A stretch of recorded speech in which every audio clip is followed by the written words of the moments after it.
وبشر الذین آمنوا وعملوا الصالحات ان لهم جنات تجری من تحتها الانہار.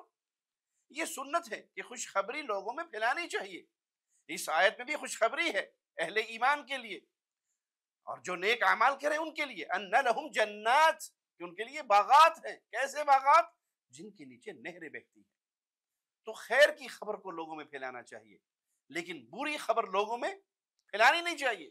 ہاں اگر کوئی انتہائی ضروری مصلحت ہے تب وہ بات لیک ہو سکتی ہے، وہ بات بیان کی جا سکتی ہے، لیکن اگر مصلحت نہ ہو تو اس سے مسلمانوں کا مورال ڈاؤن ہوتا ہے. بری خبروں سے اعصاب کمزور ہوتے ہیں، امت مزید غم کے اندر جاتی ہے، یا ان بری خبروں سے شیطان راضی ہوتا ہے. گناہ کرنے کی خبروں کو بھی پھیلائیں گے تو نتیجہ کیا نکلے گا؟ اور لوگوں کو شوق ہوگا اس گناہ کا. آپ دیکھیے آج سوشل میڈیا پر یہ برائی بہت زیادہ ہے. چھوٹا سا بھی گناہ ہو تو فوراً اس کے اوپر پورے کلپ ریکارڈ ہو جاتے ہیں، فلاں نے یہ کر دیا اور فلاں نے یوں بدکاری کی اور فلاں نے یوں بدکاری کی. اس انٹرویو کو دیکھ کر، اس کے تھمبنیل پڑھ کر شیطان بیسیوں لوگوں کے دل میں اس گناہ کی شہوت کو بھڑکا دیتا ہے.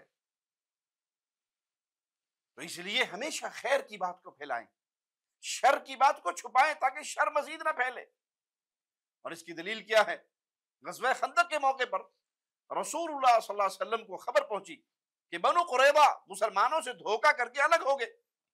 تو اللہ کے نبی صلی اللہ علیہ وسلم نے سعد بن معاذ اور سعد بن عبادہ رضی اللہ عنہما کو اس خبر کی تحقیق کے لیے بھیجا. تو انہوں نے آگر بتایا کہ اللہ کے نبی صلی اللہ علیہ وسلم خبر بالکل سچی ہے، یہود نے مسلمانوں کو دھوکہ دیا ہے.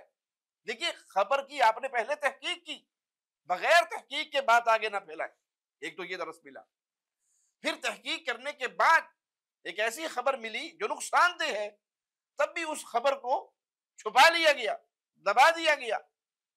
اس سے معاشرے کے اندر خیر باقی رہتی ہے، شر کے دروازے بند ہوتے ہیں.